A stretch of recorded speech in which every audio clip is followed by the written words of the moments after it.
Hey guys, RDD2 here, and for today's video, we'll look at what you guys need to know before doing some overclocking to your CPU.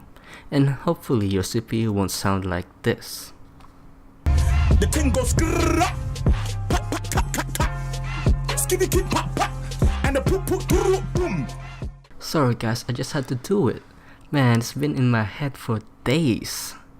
Anyways, just stay tuned if you don't want that to happen to your chip.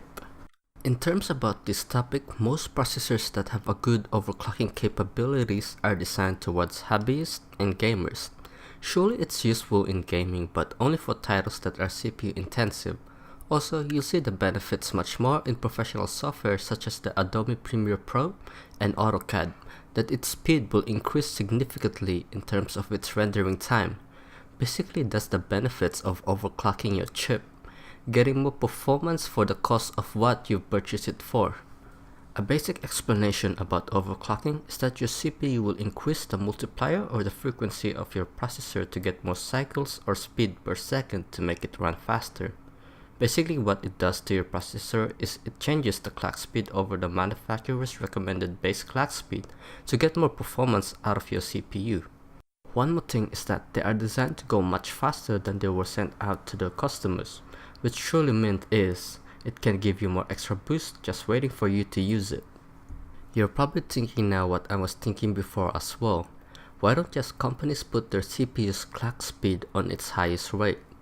Well, that's where warranties and RMA or return merchandise authorization come into play.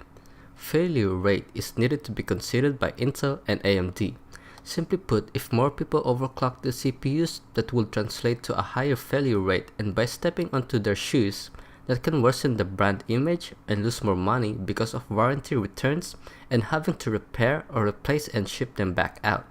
That's why they refuse to provide warranties on overclocked CPUs. That's one thing you need to keep in mind. However, in relevance to this limitation, just recently, maybe about 5 or 8 years ago, companies have begun to ease down on the lock functions of their CPUs to provide you the flexibility to take your own risk and play around or do some tests to your component whenever you want. Depending on where you buy them, they might also sell additional warranties, so if you screwed up your processor due to overclocking, you can get it repaired or replaced for a cheaper cost. So there's really less limitation, which allows its users to take the risk, which is great and all, but should you buy a CPU that can be overclocked or not? People speculate that the lifespan of the CPU decreases and they start getting scared that the CPUs will slowly die whenever their PC is turned on. What you guys need to know is that you might have changed a chip's lifespan that's overclocked around maybe 6 or 8 years before it dies compared to its lifespan of maybe 10 or 12 years if it's not overclocked. Now you can factor in and ask yourself which lifespan you're planning to have your CPU before buying a replacement or going for an upgrade. If you're planning to keep your CPU for more than 10 years, then it's better if you don't overclock. But if you're going to at least replace your CPU frequently because you probably want to keep up with the trend or just want a better performance out of your CPU, then don't be afraid to try and buy a CPU that can be overclocked, since you probably likely won't even use it throughout its lifespan. Now, this is an important point. One of the top reasons of why most overclocked CPUs break down is because of the voltage and heat output coming out of your chip. So, that's one thing you need to keep in mind. Always check the CPU temps to avoid overheating and get the best result out of it by having a good CPU cooler. That's like giving this guy tons of jacket, and we all know that. You get me? Man's not hot. I tell him man's not hot.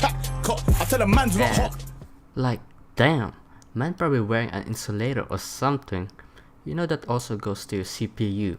A cooler that's capable of allowing your CPU to stay cool and say it will never be hot, even though it does get hot as proven by stats. But the point is, keep the temps low as best as you can.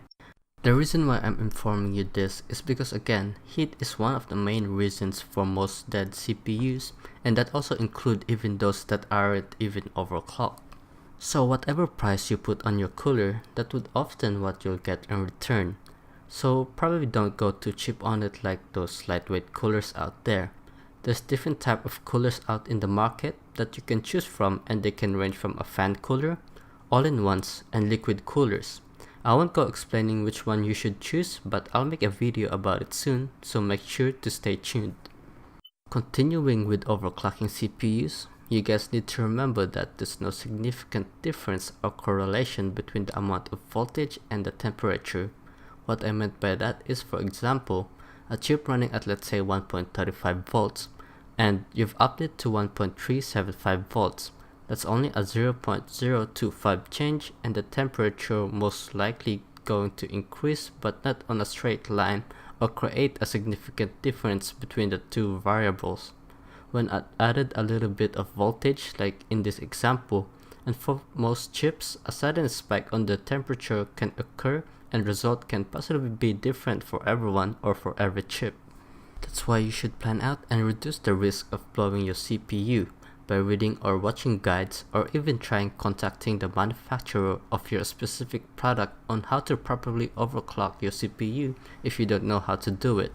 But if you do see signs that your processor is acting up, typically the potential symptoms of it involves when its clocks are not stable, and at that point you have to repeatedly start doing some small tweaks on its settings.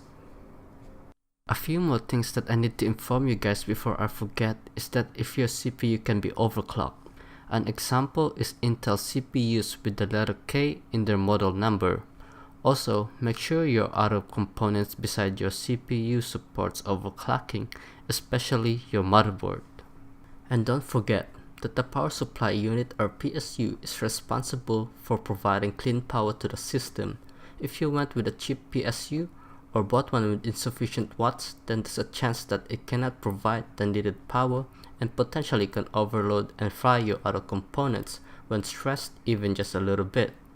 Even if you don't overclock, at least get a good power supply for your system in order for it to be durable and last longer. Lastly, check your CPU stability by at least learning how to stress test, as it can reveal whether or not your system remains stable under load. And again, I can't stress this enough, try to keep an eye for potential changes on your CPU temps. Anyways guys, I hope this guide helped you, and if you enjoyed this tech vid, make sure to share, subscribe, and give me a thumbs up, as it would mean so much to me. Anyways, I hope I'll see you on my next tech video.